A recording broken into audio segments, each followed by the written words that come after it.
Terkait persoalan pencatutan KTP warga DKI, paslon dari jalur independen di Pilkada Jakarta, Dharma Pongrekun, akhirnya buka suara.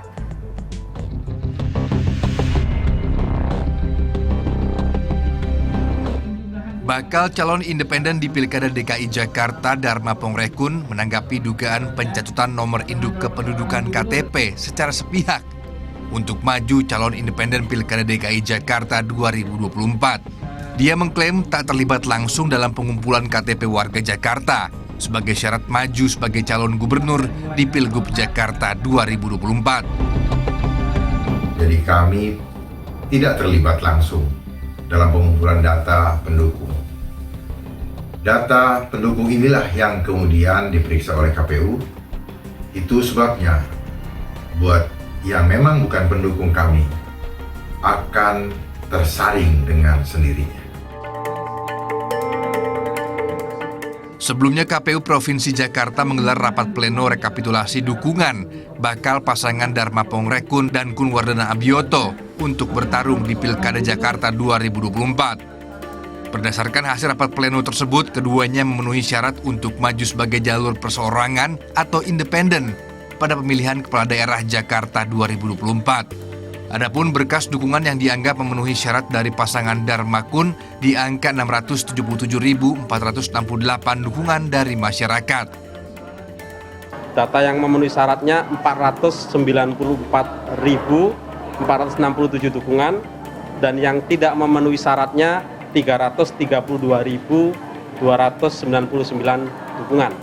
Data yang memenuhi syarat 677.468 data dan melebihi syarat dukungan minimal 618.968 dukungan. Perjalanan Dharma Pongrekun dan Kun Dharma Abioto mulai mendaftar sampai dinyatakan lolos cukup panjang. Mendaftar 13 Mei 2024 sejak verifikasi syarat administrasi. Pasangan Dharma Kun sudah terkendala dan sampai 2 kali dinyatakan tidak lolos verifikasi. Tapi Dharma Kun ajukan banding ke Bawaslu pada 26 Juni 2024 dan diberi kesempatan melengkapi persyaratan.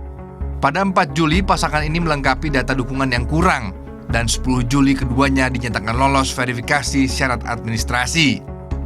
Tapi perjalanan pasangan ini kembali tak mulus dan dinyatakan tak lolos verifikasi faktual pada 24 Juli 2024. Tapi diberi waktu melengkapi kekurangannya. Setelah melengkapi kekurangan data dukungan kembali, hasil verifikasi faktual KPU, keduanya akhirnya mendapati jumlah dukungan yang cukup. Dari verifikasi faktual pertama dan kedua, 16 Agustus 2024, pasangan ini pun dinyatakan lolos verifikasi faktual dan bisa mendaftar pada 27 sampai 29 Agustus mendatang. Kontroversi pun hadir karena ditemukannya sejumlah nama yang merasa tidak mendukung pasangan Dharma Kun, tapi tercantum di website KPU. Tudingan bakal calon gubernur independen boneka pun muncul usai merebak isu Ridwan Kamil yang diusung Koalisi Indonesia Maju Plus tak punya lawan dari jalur partai. Apalagi pada 15 Agustus 2024, Ketua Harian Partai Gerindra yang mengomandani Kim Plus, Sufmi Dasko, meyakini tidak ada kota kosong, seolah mendahului keputusan KPU Jakarta terkait kelolosan calon independen. Pak, soal pilkada barangkali Pak, apakah sudah fix nih Jakarta lawan kota kosong? Karena kayaknya sudah... Kita akan umumkan tanggal 19 dan dinamikanya juga akan kelihatan nanti antara tanggal 18-19. Apakah itu nanti kota kosong, tapi saya yakin nggak kota kosong. Sudah ada partai baru lagi yang sudah konfirm masuk ke Kim ini Pak? Partai yang masuk ke Kim itu sudah ada beberapa, tapi nanti tanggal 19 bisa dilihat. Menurut pengamat politik Universitas Erlangga, tidak majunya calon-calon potensial dan kemungkinan adanya upaya kota kosong di sejumlah daerah sebagai bentuk mundurnya demokrasi dan membuat masyarakat tidak percaya terhadap sistem demokrasi.